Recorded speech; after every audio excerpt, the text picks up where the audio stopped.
great to have you here on the Clark Howard Show. You know, our mission is to serve you with advice and information that empowers you so you make better financial decisions in your life.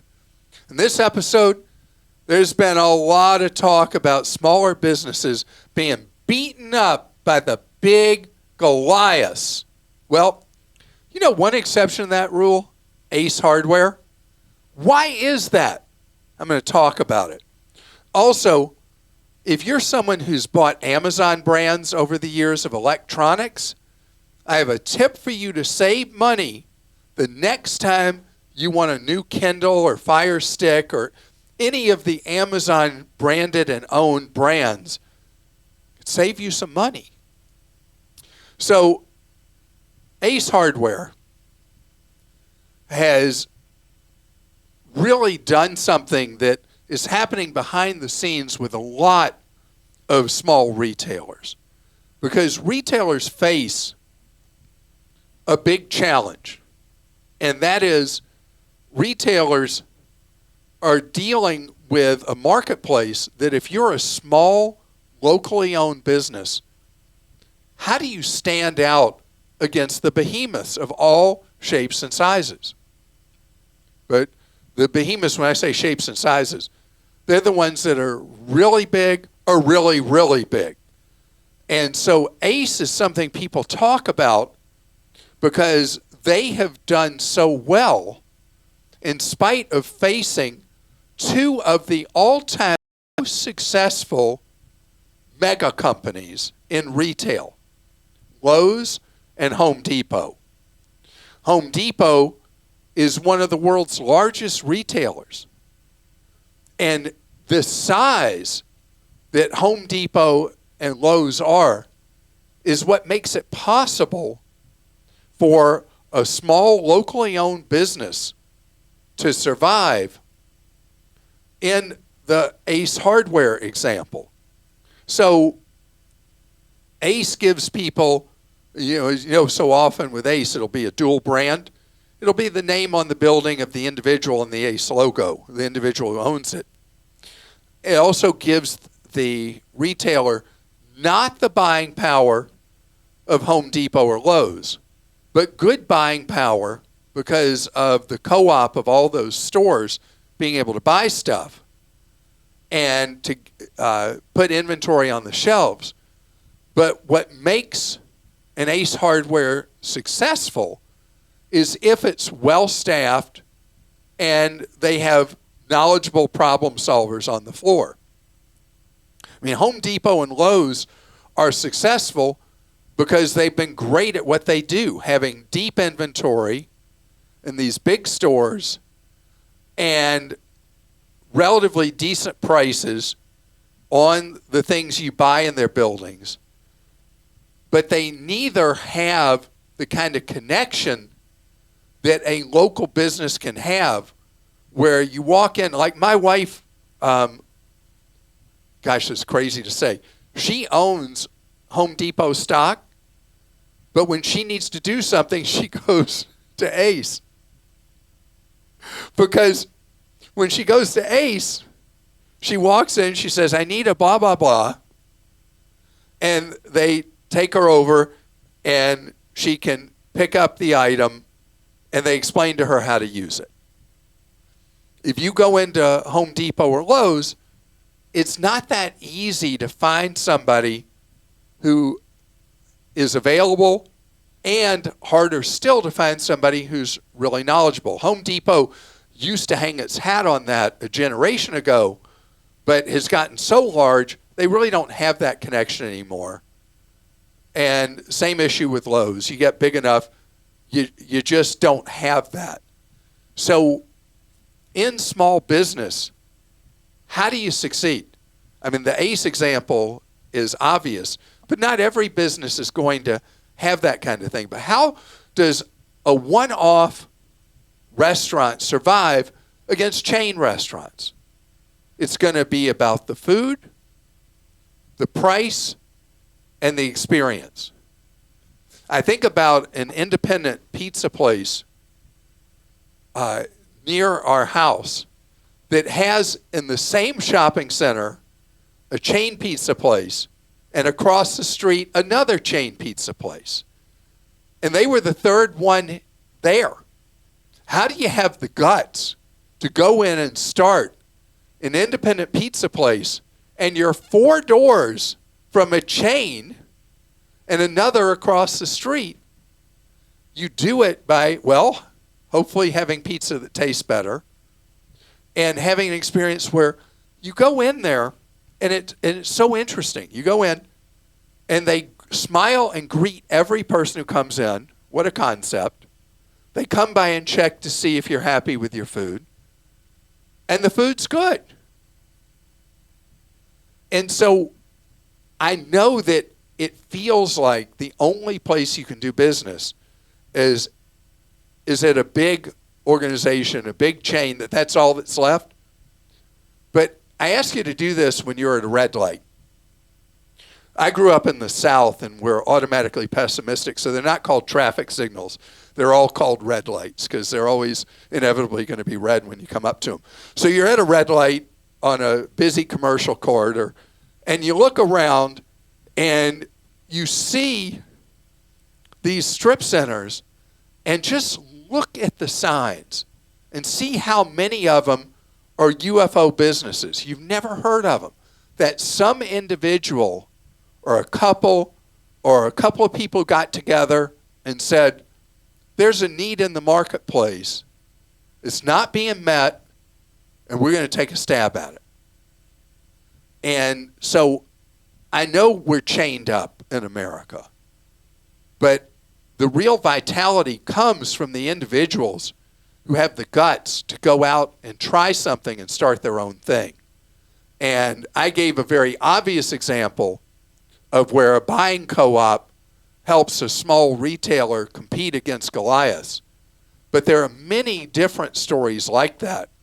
And people who come up with creative ways to have a better product, a better service, or even a better price than what's generally available in the marketplace, and be a small, locally owned or family-owned business competing against the big guys. It can still happen today. Okay, we'll go to questions now. Heather in Florida says, I gave birth in March, and the hospital only sends the billing summary, total charges, what insurance paid, and the remaining balance whenever I ask for the itemized statement. How am I to find out what portion of the charges was for medication or room and board, etc., when the billing department tells me to call my doctor's office, and the doctor's office says to call the billing department? Is there no way to get such an itemized statement in this country? The insurance EOB simply says maternal care. The hospital is, and she says the name of it. I just want to verify that I'm being charged to ensure there are no errors before paying. So Heather, they don't want you to see it because if you talk to medical billing specialists, they'll tell you that there's always erroneous charges on a big hospital bill. And to only provide you with a summary is the height of arrogance of this hospital system. I want you to call back to the hospital and ask for, or go on the website first, find their patient advocate. They'll call it patient advocate or hospital social worker. That's the person at a hospital that they're required, and this is a nonprofit hospital. They will have a social worker or a patient advocate. They're the ones that can get the detailed billing for you. And I can't think of any other sector of the U.S. economy where we don't know what something's going to cost till after we have it. And then if you ask for a detailed bill, they say, nope, nope, nope, nope. You know, we have this magic billing system, and we put it in the computer, and it just comes out with this number, and we tell you this is what you owe. Crazy, right? That's crazy. So let me know, Heather, if that shakes that bill loose from this nonprofit in Florida. Ben in Georgia says, hi, Clark and team. I'm shopping ring and wanted to know if you had any tips for buying online versus store, warranty, insurance, etc. I tried to push my grandma's ring, but my girlfriend wasn't having it. Okay, so we're going to have a conversation that your girlfriend may not be supportive of either. the diamond market is going through tumult like it's never been through in the history of diamonds being a precious thing that people give as jewelry or for engagement rings.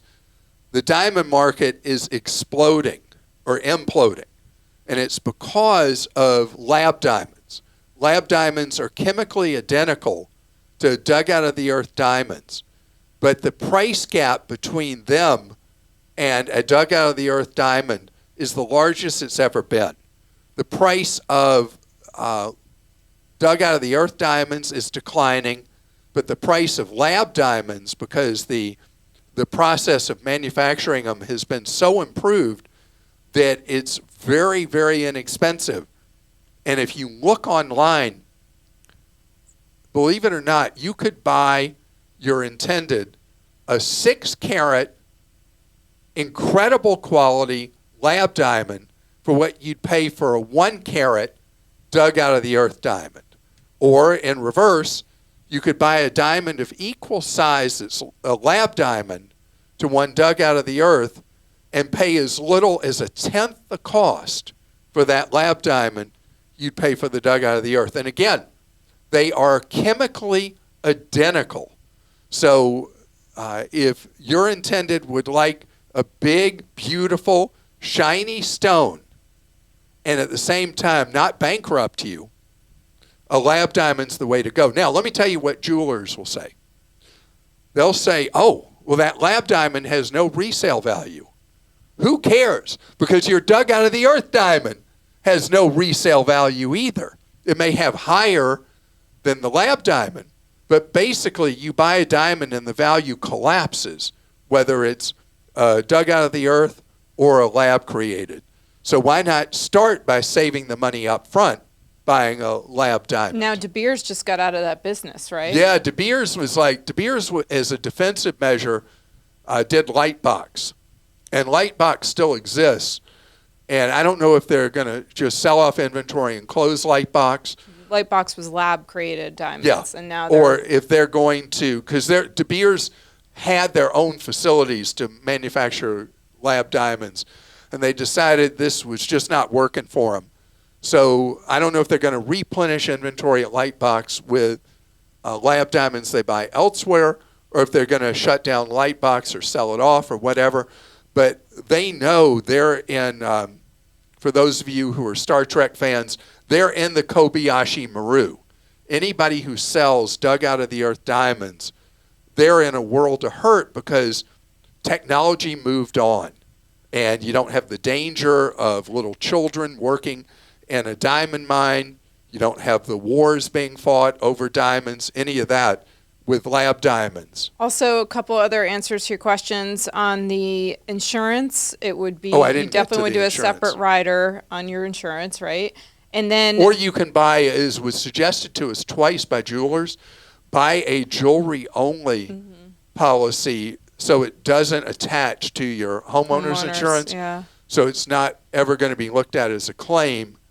And buying a third-party jewelry policy seems like a better idea. And if you're going to get a real diamond, look at Costco.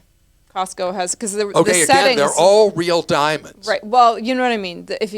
If the choice is not lab created, I don't know that Costco sells lab created, but the setting is extremely expensive too, and Costco only marks up a certain percentage. 14%. And what do you even think about Sam's or other stores? Yeah, that's fine too. Yeah. I mean, the market is shifting from a focus on the diamonds to a focus on the jewelry that a diamond sits in, because just being a diamond seller has become a losing proposition. Sean in Hawaii says, I'm selling a 2018 Nissan Leaf and recently learned about keysavvy.com. The company is registered as a car dealer in Minnesota, and since they're a dealer, they say they can get car buyers the federal used EV credit of 30% for eligible sales. It looks legitimate to me, but how do you know if it's a legitimate company? So KeySavvy is legitimate. Whether the feds are going to at some point say, no, we don't like this. This is getting around how the used vehicle EV tax credit is supposed to work. Don't know, but yes, it is a legitimate organization to use as like an intermediary so that the buyer of your used Leaf will qualify for the used vehicle electric credit. So it is the real deal, and we've not heard anything about it. We've never heard a complaint. We've never heard a compliment, nothing. But it is on the up and up. As far as we know. As far as we've been able to determine. How's that? That's good, yeah. Okay. Coming up ahead, something really cool Amazon's doing. I love what I'm going to share with you straight ahead. Amazon is not as big a seller of their own private label electronics as they used to be. They found that a lot of them weren't very profitable, but they still sell a lot of Amazon branded items. Think of Kindles as one in particular. They have the Fire Sticks. They've got various Amazon tablets, things like that. And these things eventually they become kind of stale in your house. They end up getting dust or in a drawer or whatever. And they have zero value to anybody. But Amazon is doing a deal right now on a lot of their electronics that if you will trade in those old items, they'll give you a 20% discount on what you're buying, which is basically taking something worth nothing, and they're making the item you're buying 20% off. And Amazon prices its electronics so crazy cheap that you want to take advantage of this. So instead of throwing them in the trash and then they become, they live in a landfill for the next million years, instead, turn them into cash. Trash to cash. I like that, right? Sloganeering here. So when you're on Amazon's website and you're looking for a book reader, or you're looking for a tablet or whatever it is, Amazon will put on there, I looked on Amazon, you can see it. It'll say 20% off with trade-in. And then Amazon knows everything about you. And it will show if you've ordered any of these items in the past from them that are eligible for the 20% discount trade-in. It'll say, well, you ordered this then, and you ordered that, and you ordered the other, and you did this. And by the way, we noticed you didn't floss your teeth last night. What was going on? Actually, they don't know that. But you're able to say, yeah, that's right. I got my kid that tablet, and where is it? We got to find that, because it's then going to generate cash for you, essentially, by getting a discount, and it gets the junk out of your house. And as to what Amazon does with these things, I don't know. I have no idea. What I do know is it will save you money, and that's what I'm about. Oh, speaking of which, and saving money, I've always made fun of Apple, how expensive their stuff is. If you need a tablet or want a tablet, they have really spread out what they call the buckets. That's the price range from the cheapest to the most expensive of the iPads. And the price points of the iPads are so much better than they used to be. If you buy the latest, greatest, state-of-the-art, my son and I were walking down a street, and Grant is obsessed with Apple. And we walk in an Apple store, and he wants to show me stuff. So he shows me this tablet, this iPad, and he's like, and it does this, and it does that, and it does the other. And I said, well, who needs this, that, and the other? He said, well, I don't know, but, I mean, look at it.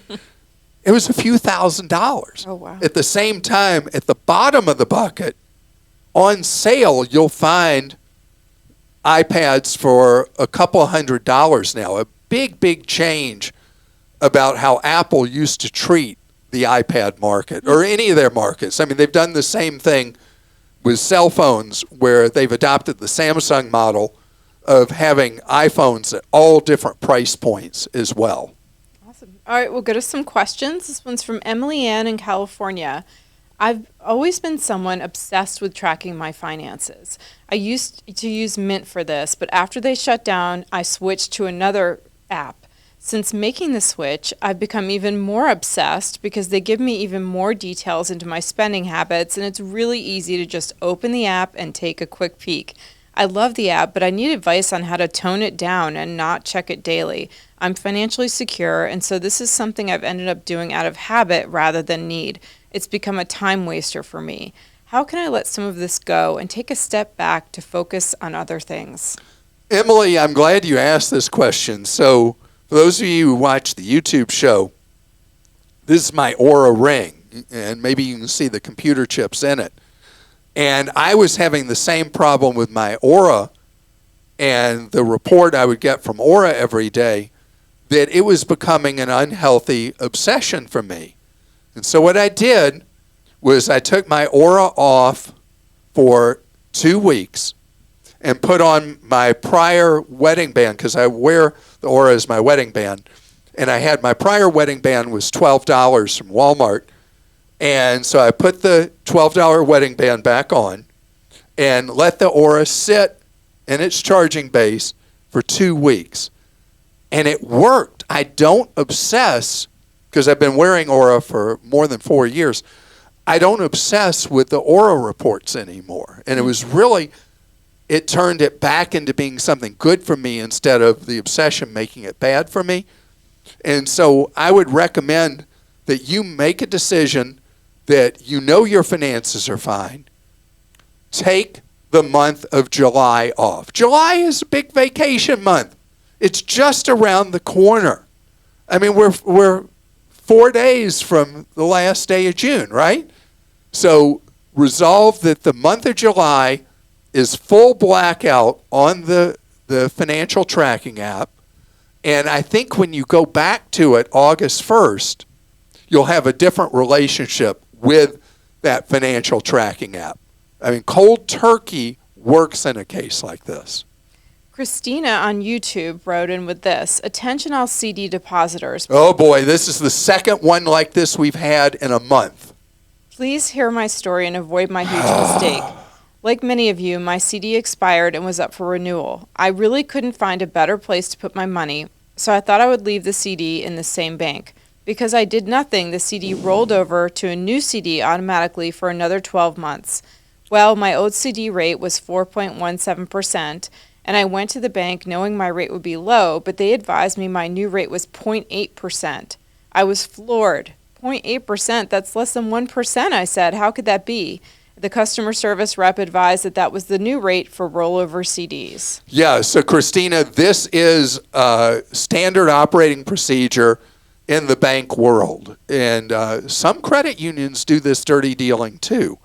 That if you just let inertia rule, you get attracted to a good CD rate at a bank, and you don't do anything when you get that notice the CD is coming due, they're going to reward you by destroying the interest you earn on it. So what you're going to need to do, Christina, you're going to need to go and terminate that CD and forfeit a worthless 90 days interest, because it's not going to mean anything since you're getting such a horrible rate of interest.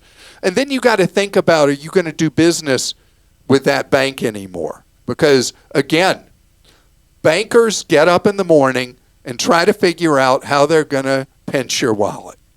And you're not going to let them pinch your wallet. You're going to protect your wallet and know that, just as we heard just weeks ago, this is what the banks do. They lure you in with that teaser rate. When that CD expires, they put you into a terrible rate. And the example I read about recently, not one that was on the podcast, was somebody had a CD that was earning a great rate of interest. CD comes to an end. The bank then put them in a savings account instead of a new CD at 1/100th of 1%. At least they weren't locked in. That is true. CD, I mean. That is true. Craig in Texas says, I just returned from Portugal and was reviewing the miles that American Airlines awarded me. I used to be a frequent flyer and had top status for years. I just reviewed what it was awarded, and it was substantially less miles than the actual miles for the legs of my trip. For example, Philadelphia to Lisbon, 1,300 miles. Austin to Philadelphia, 300 miles. Dallas to Austin, 44 miles. Is that now the norm with frequent flyer programs, or is American Airlines exceptionally bad? No. American has come up with a way to shorten the flight from Philadelphia to Lisbon from 4,400 miles to 1,300. Didn't you notice the flight was really short? No, American has followed the other two full-fare airlines and going to price-based reward of points. So you did get a good deal. That Right? is true. You got a cheap flight.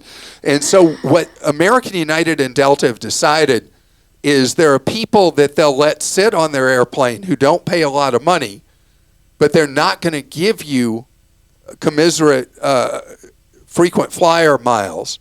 They're going to give them to you dollar-based. So if you had been like in the old days when you were a high-level status advantage member and you were in the front of the plane and your company was paying for big tickets, you'd be getting ginormo miles every time you flew. But if you go on a bargain ticket in the back, they're not going to reward you. And the reason is American, United, and Delta know that a portion of their customer base is price-oriented. And that's all they're going to do, is they're going to give you a decent price on the ticket, relatively speaking. And then if you are a high-yield passenger, as they call them, that's who's going to get the nicer seats, the upgrades, all of that, and they're going to get the points, and they're going to get the status with the free bags and blah, blah, blah, blah, blah.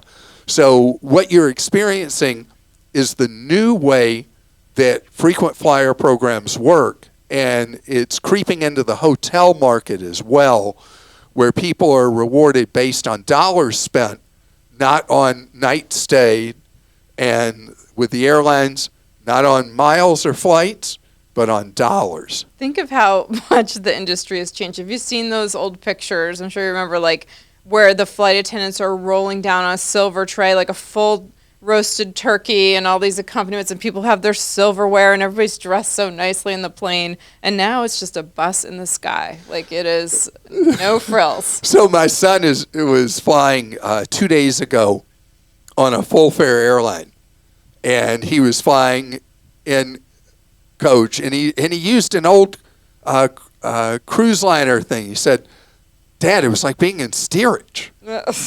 He says, he's texting me from the plane. He says, and he's measured, and the seat is 29-inch pitch, and the seat is I can read the text. And Dad, it was only 17.7 inches wide. He's like, this is miserable. Yeah.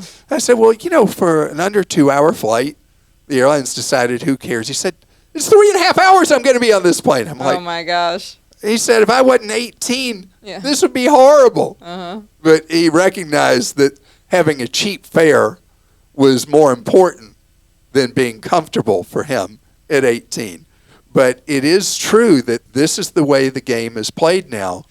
The 3 full fares, and especially American, the one we were asked about, their experience in coach, they have made especially miserable because they've decided, their research says that coach passengers only care about the price, and that's all they're going to worry about is the price. So there you have it. By the way, the CEO of United just gave an interview predicting the demise of Spirit and Frontier. Really? And it's self-serving. But he made a very good point, and that is the reason that Spirit and Frontier are in trouble is not because they're discount airlines. It's because they haven't been operating reliable discount airlines. And you look at the discounters that are thriving, it's because they offer a reliable product and they don't treat the passenger as the enemy. And Frontier and Spirit, sadly, have had a history of not being reliable and treating the customer as the enemy. I don't understand that because The customer is the one who pays the bill. So I hope, for the benefit of the American people, that Spirit and Frontier survive and then thrive, turn the frown upside down, and learn to be kind to people who fly with them. Because in markets where they disappear, the airfares go way up from the full fare airlines and the others. So they're really important as a price break. Even if you don't fly them being in a market is why you're getting the cheaper fare you're getting from who you fly. By the way, since it's the end of the show and someone could skip this, I'm just going to throw this in. I'm playing on a mixed doubles tennis team this summer, and I had not met the partner I played with last weekend. And he turns out he was a Southwest airline pilot, and his water that he brought was a can of their blue water that they serve on the Southwest planes. And when he would communicate with me, I could tell he was a pilot. He used like his pilot's voice. You know what I mean? Like, it's yours. Like, you would have loved it. I was like, oh man, wish Clark was here. So my son is in training to be a professional pilot for one of the airlines, and I'm just waiting for him to start talking that same way. Well, folks, it's a lovely day out today. Well, I hope you are having a lovely day, and thank you so much for joining us today on today's podcast, and look forward to being of service to you tomorrow. Just know that we are here for you every single day, serving you at some part of what we do. Our newsletters, our social media, our websites, our podcasts, our YouTube show, our YouTube vignettes. And what have I missed? Our Team Clark Consumer Action Center. That 30 hours a week, you can get free one-on-one advice. If you go to clark.com/CAC, you'll see how you can do that. And know what we're devoted to, you learning ways to save more, spend less, and avoid getting ripped off. Have a great day. See you tomorrow.